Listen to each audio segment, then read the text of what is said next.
मौका चुनाव का है और इस मौके पर सियासी दलों ने उत्तर प्रदेश को प्रयोगशाला बना दिया है। कोई 80 बनाम 20 की बात कर रहा है, कोई नफरती मौलाना के सहारे चुनावी नैया पार लगाने की कोशिश कर रहा है, तो कोई दागी चेहरों पर दाव लगा रहा है। यूपी में ध्रुवीकरण वाली ये राजनीति क्या है, ये रिपोर्ट देखिए।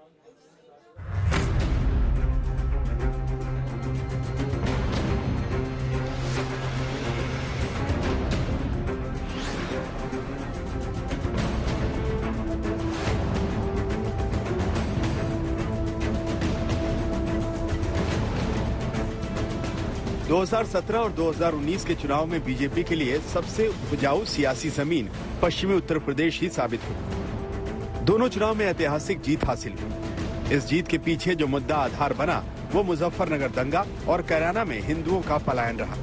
एक बार फिर पहले और दूसरे चरण के चुनाव से पहले अमित शाह का कैराना में घर घर प्रचार करना, पलायन के बाद विस्थापित हुए लोगों से मिलना और योगी आदित्यनाथ का हज हाउस को लेकर अखिलेश यादव पर तुष्टीकरण का आरोप लगाना, ये बयान, ये दृश्य पश्चिमी यूपी में बीजेपी के चुनावी रणनीति को बयां करने के लिए काफी है।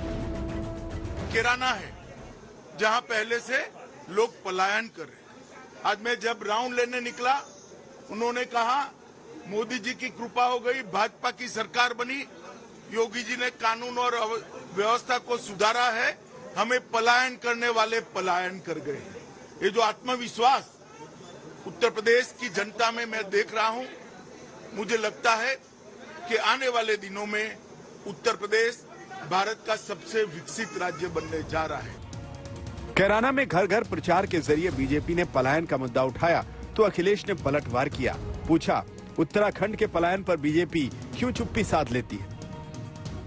जब भारतीय जनता पार्टी की सरकार थी और पूर्व में जो कांग्रेस सरकार थी, वहाँ बाकायदे कमीशन बना और कमीशन इस वाले में बना जानकारी हासिल करने के लिए कि लोगों ने गांव क्यों छोड़ा और कितने बड़े पैमाने पे छोड़ा है। हजारों गांव ऐसे हैं जहां पर एक भी व्यक्ति नहीं रह रहा है। अगर सबसे ज्यादा पलायन अगर कहीं हुआ है तो उत्तराखंड में पलायन हुआ है।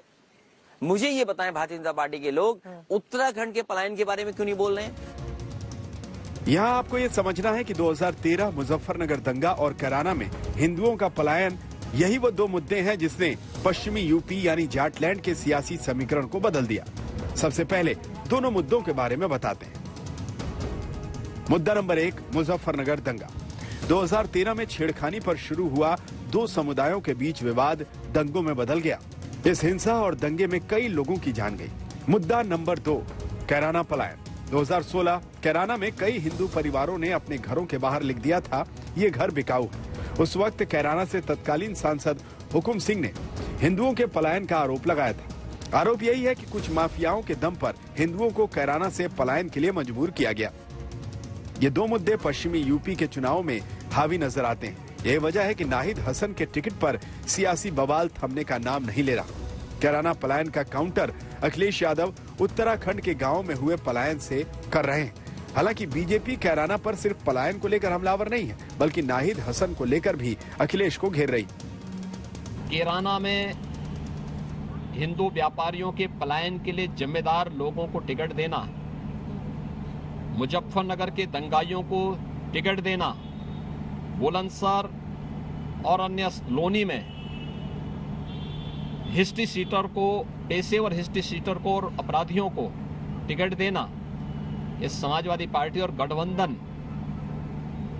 के चरित्र को उजागर कर देता है। जनता पार्टी हर पैतरा अपनाएगी चुनाव से पहले। भारतीय जनता पार्टी की कोशिश है कि चुनाव विकास पे नहीं हो, चुनाव नौकरी पर न हो, चुनाव महंगाई पर न हो, क्योंकि भारतीय जनता पार्टी पर महंगाई का जवाब नहीं है। 100 रुपए पेट्रोल हो गया, क्या जवाब देगी सरकार दिल्ली की? डीजल महंगा है, क्या जवाब देगी? सवाल सिर्फ कैराना तक सीमित नहीं है। गाजियाबाद के हज हाउस से लेकर अब्बा जान तक एक बार फिर सुर्खियों में है। मालूम नहीं कि उनको आना नहीं है, इसलिए कुछ भी बोल दो, कुछ भी बोल दो। कहते हैं हम पुरानी पेंशन बहाल करेंगे। जब ये पुरानी पेंशन रोकी गई थी तब उनके अब्बा जान ही प्रदेश के मुख्यमंत्री थे। पेशेवर माफिया और अपराधियों को सत्ता का संरक्षण दिया और फिर जो दंगों का सिलसिला शुरू हुआ प्रदेश के अंदर, वो थमने का नाम ही नहीं ले रहा था। वो तब थमा जब ये आहट हो गई कि क्या बीजेपी आने वाली है। चुनाव से पहले भांति भांति के प्रयोग जारी हैं, जो संयोग हरगिज नहीं है। पार्टियां चाहे जो भी हों, सभी वोटरों को अपने पाले में लाने के हथकंडे आजमा रही हैं। ये चुनाव 80 बनाम 20 का होगा। 80% समर्थन एक तरफ होगा, 20% दूसरी तरफ होगा, और मुझे लगता 80% सकारात्मक ऊर्जा के साथ आगे बढ़ेंगे। 20% हमेशा विरोध किए हैं, विरोध करेंगे, लेकिन सत्ता बीजेपी की आएगी। बीजेपी फिर सबका साथ, सबके विकास के अभियान को आगे बढ़ाने का कार्य करेगी। ना हमने कहा जिस सबके लिए हमने काम किया है और सबका हमें समर्थन मिलेगा। 20% वोटों में ये सपा, बसपा, कांग्रेस आदि जो राजनीतिक दल है उसके अंदर सिमट करके रह जाएंगे, क्योंकि ये जातिवादी राजनीति करते हैं, ये तुष्टीकरण की राजनीति करते हैं, ये गुंडों, अपराधियों, माफियाओं को संरक्षण देने वाली राजनीति। बीजेपी कैराना समेत 80 बनाम 20 की लड़ाई बताकर ध्रुवीकरण की कोशिश में जुटी है, तो समाजवादी पार्टी की लिस्ट में शामिल चेहरों का अतीत सवालों के घेरे में है।